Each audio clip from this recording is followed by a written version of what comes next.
17h41 sur All for Pâques TV, c'est le dernier plateau de cette journée, extrêmement riche en informations et en débats. Le plateau n'a pas désempli depuis 10h30 ce matin. Un petit voyage en Espagne maintenant, mais un plateau en langue française. Avec vous, Valérie Guillotte, vous représentez l'ASPAC, l'association espagnole qui regroupe les acteurs du packaging carton. Bonjour. Et bienvenue.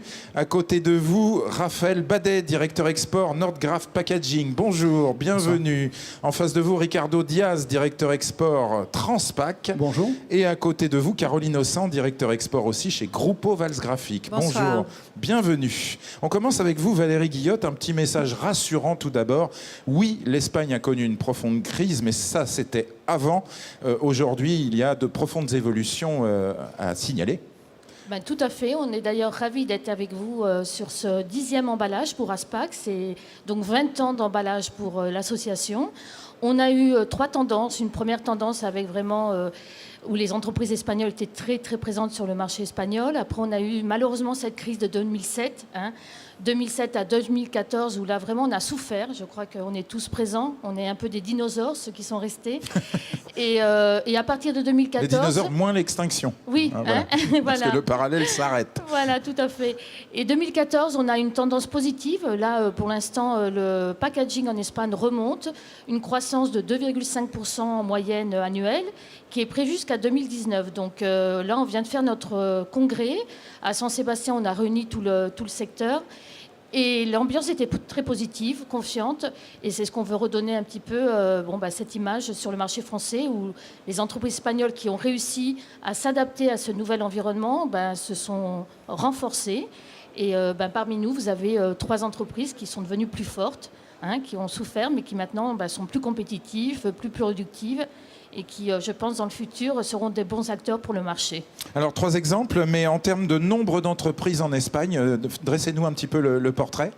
Alors, le secteur espagnol, avant la crise, était constitué de 145 entreprises.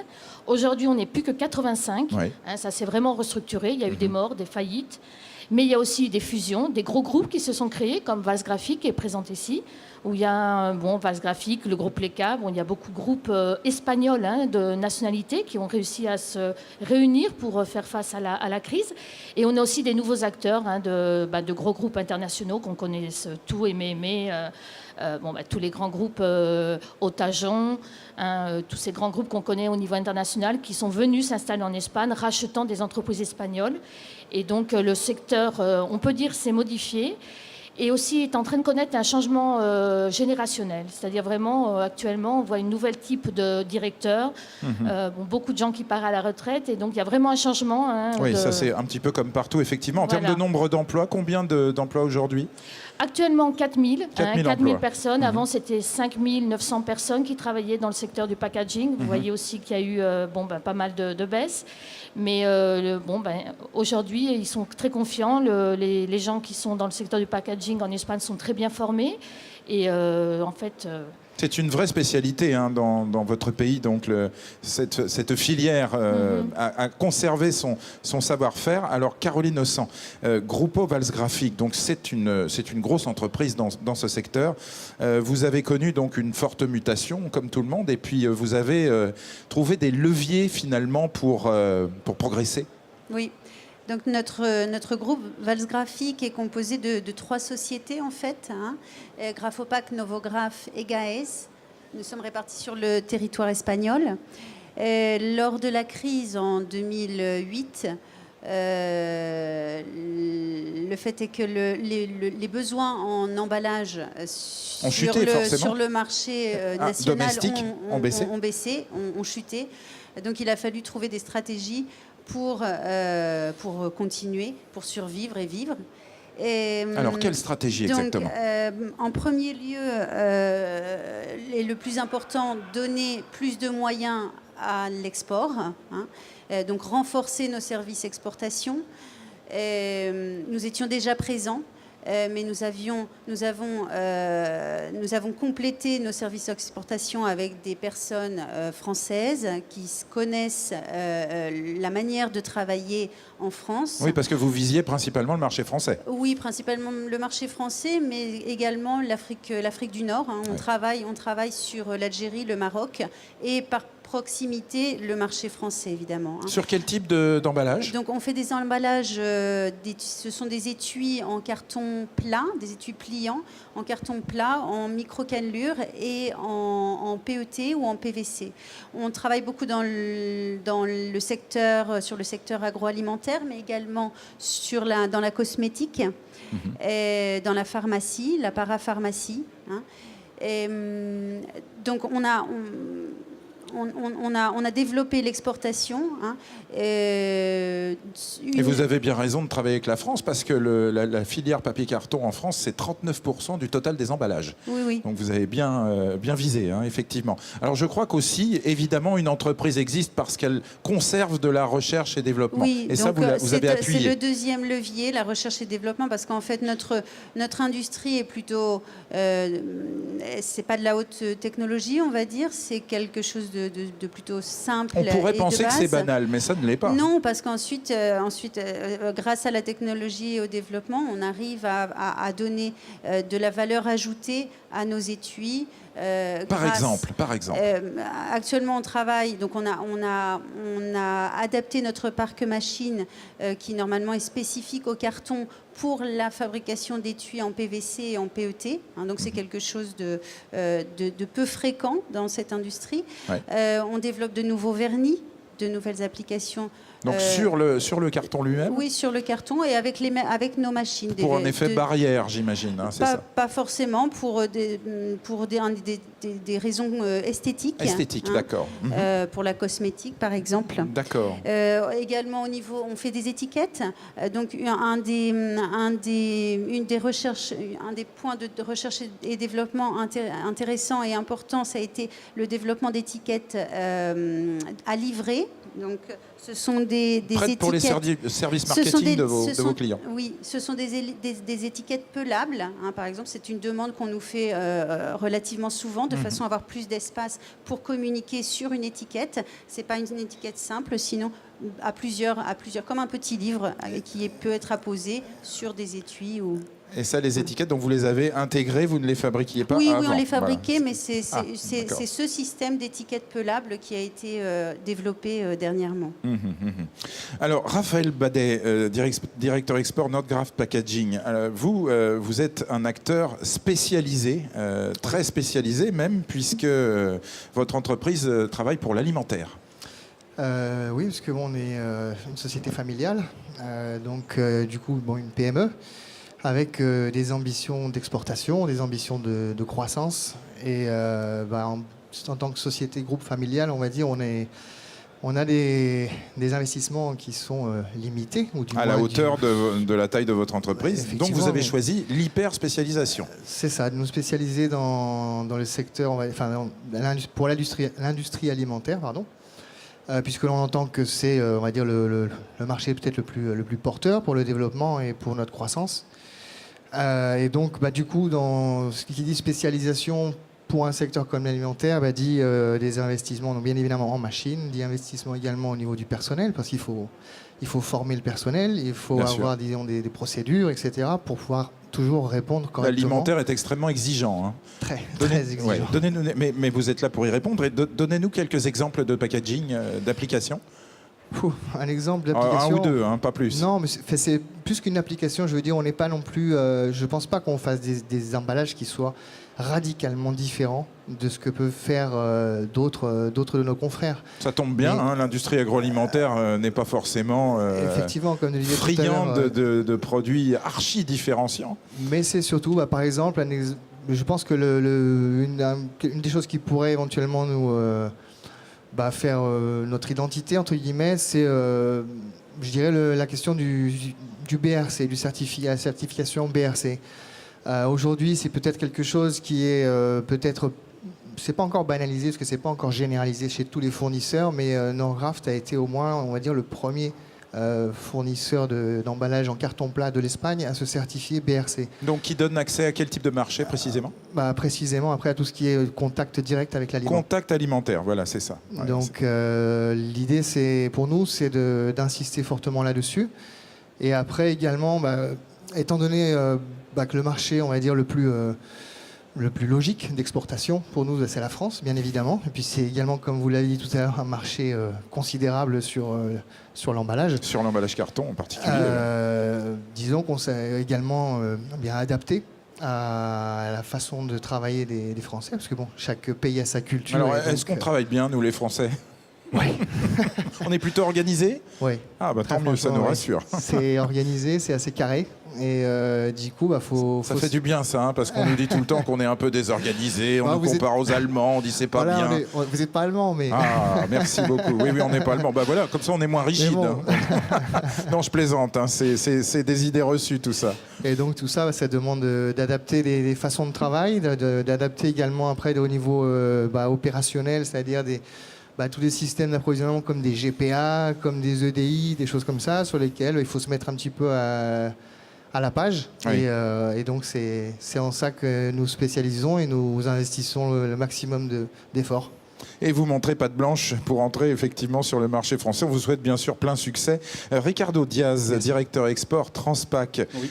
Alors, votre entreprise est spécialisée dans l'industriel d'une part, mais dans l'alimentaire et pour la pâtisserie en particulier. Tout à fait. Nous fabriquons des supports carton couleur qui vont être par la suite découpés et transformés en différents formats pour être après utilisé comme support de pâtisserie artisanale et industrielle. Oui, alors par exemple, on a le fameux éclair au chocolat avec en dessous le support doré.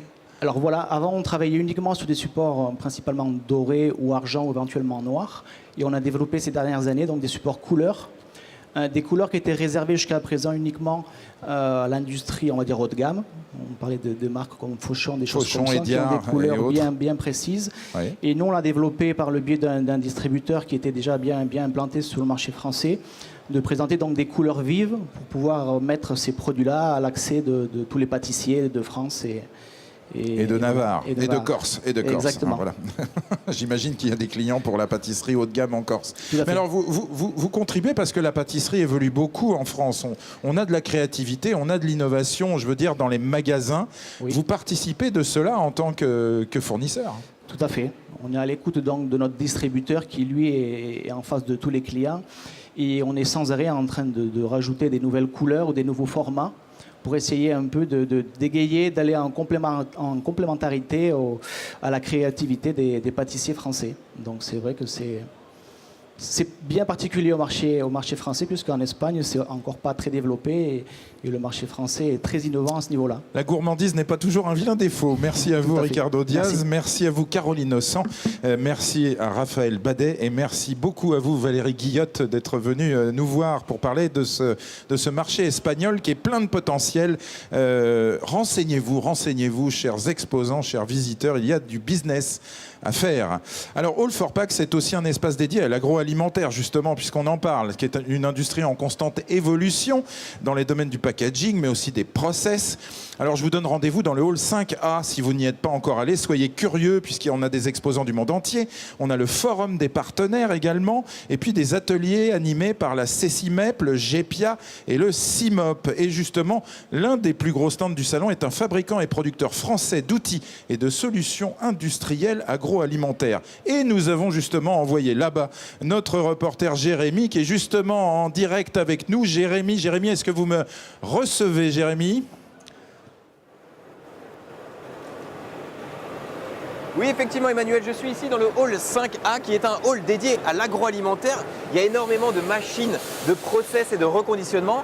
Suivez-moi, on a rendez-vous ici, sur le stand, avec le président du groupe BFR. Bonjour Eric. Bonjour Jérémy.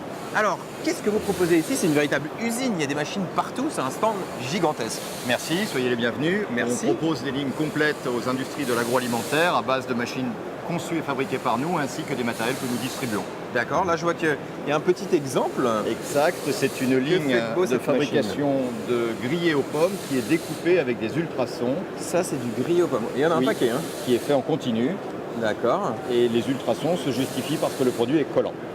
et ça vient couper avec une précision remarquable. Exactement. Ça donne faim. On va voir justement quelles autres machines vous proposez. Là, il n'y a rien. On va voir là-bas. Alors tout est automatisé, c'est impressionnant. Là, on a un petit pain. Non, il est un peu trop cuit. Qu'est-ce qu'on a d'autre? Là, on arrive sur une ligne qui fait de la viande hachée. Alors, qu'est-ce qu'on a de beau ici? Vous avez une ligne pour ce qu'on appelle du cheveu d'ange qui fait de la viande hachée à partir d'une tête de hachage et on découpe à poids constant derrière. On enclenche? Allez, allez-y. Maestro, c'est parti. Donc la viande descend, elle sort en cheveux d'ange, elle est coupée ici. Et on travaille à poids constant. Elle descend le long de la chaîne pour arriver tadam, à la fin. Hop, on récupère un paquet. La viande hachée est prête, on va goûter. Encore. Elle est délicieuse, Emmanuel. Je vous la recommande. Je vous en ramène d'ailleurs une petite barquette. Merci beaucoup Jérémy, mais c'est sans façon pour moi. La viande hachée, je préfère l'acheter chez le boucher finalement. Bon, on a vraiment là quelque chose d'impressionnant. Bon, c'est dans le hall 5A, donc rendez-vous dans le hall 5A. Il y a forcément des clients pour ça, hein, j'imagine. N'est-ce pas Fabrice? Absolument. Fabrice Pelletier, président de l'INDP. Alors vous êtes, notre reporter 360. Vous avez donc des yeux partout. Hein. Et oui, et même derrière la tête. Même s'ils ne sont que devant et que vous portez des lunettes, vous avez beaucoup d'acuité pour dénicher finalement la créativité sur ce salon, puisque c'est son leitmotiv, Let's Be Creative. Absolument, le leitmotiv, le claim du salon, c'est Let's Be Creative, et je me suis posé légitimement la question, Let's Be Creative or not? Bon, alors je vous propose de regarder tout de suite le furetage de Fabrice Pelletier dans les allées du salon.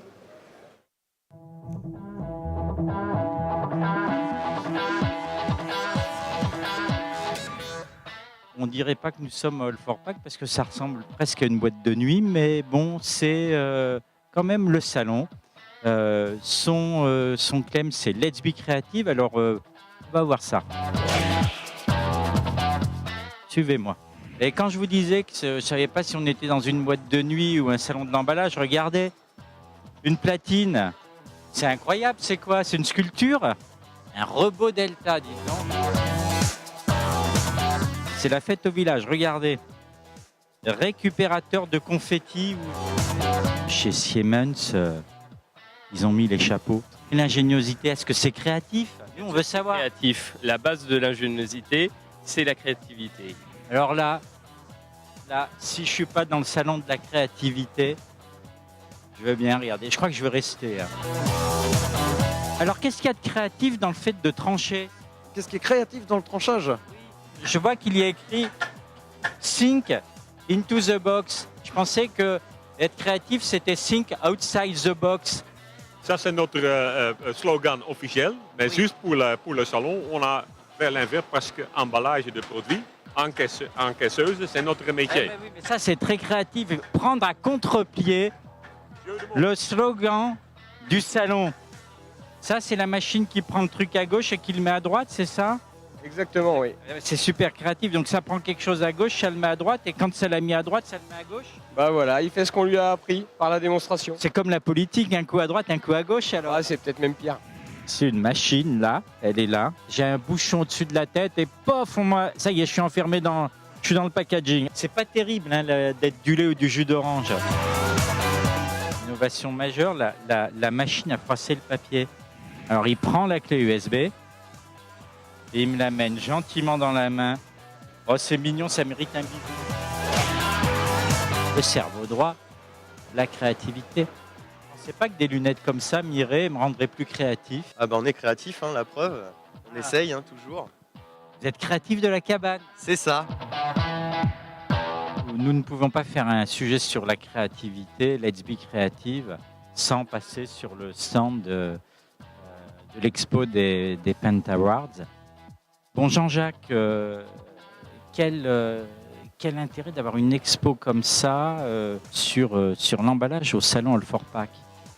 C'est la grande mixité entre la technique et la créativité, l'un n'allant pas sans l'autre. Il y a ce qui s'est fait de mieux en packaging ces 10 dernières années sur votre stand. Oui, et dans le monde. En avant-première, le livre qui sort sur le salon de l'emballage.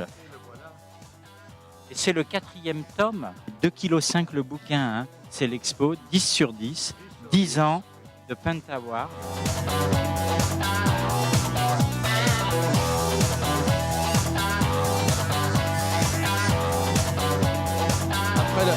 Après la machine à couper le steak en cheveux d'ange, on a la machine à froisser le papier. La machine à froisser le papier, la machine qui met un truc à droite pour le remettre à gauche et qui le remet à droite après. Oui. On se demande parfois si l'être humain a sa place dans tout ça.